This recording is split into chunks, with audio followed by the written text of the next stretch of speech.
A new Tampa Bay Business Journal hits newsstands today, and as always, editor Alexis Muellner is here to talk about some of the week's big stories. Good morning. Happy Friday. Yeah, happy Friday to you, dear. Good to see you, always. You came with good news today. We start with some interesting signs that an economic recovery is just on the way, just around the corner. Back when the residential market in Tampa Bay was sizzling hot, you saw these subdivisions with these home models that were beautifully appointed, and sometimes they were more appointed than you could actually buy. But what we're noticing after a couple of years of just, really, this market's been hit hard, and it still is. The values are still really hovering along bottom.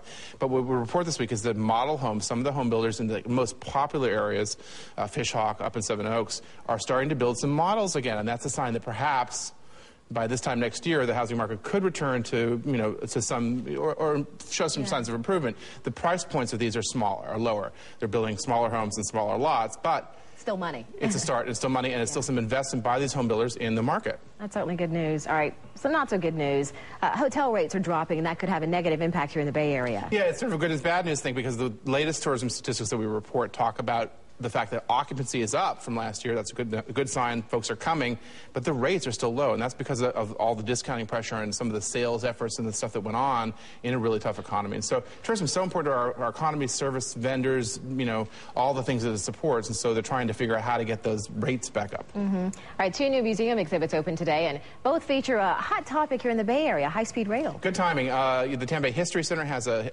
perspective. There was in 1946 it closed, but there was a 53-mile subway trolley route in Tampa, and also over at Mosey there is a Siemens high-speed rail train model there if you want to go take a look and see what that looks like, all set in the framework of this incredible debate. We have a community conversation next Tuesday over at Mosey talking about the penny tax for transit and roads, and so it's a very hot topic, and if you want to kind of get the context and framework for that, there's some great cultural assets to go and visit. Yeah, take the kids and some friends over there so everybody can get educated. Cool stuff. Absolutely, and just to understand where we came, it's kind of neat. All right, thanks, Alexis. Always good to see you. Likewise. For more Business Journal headlines, go to abcactionnews.com/business.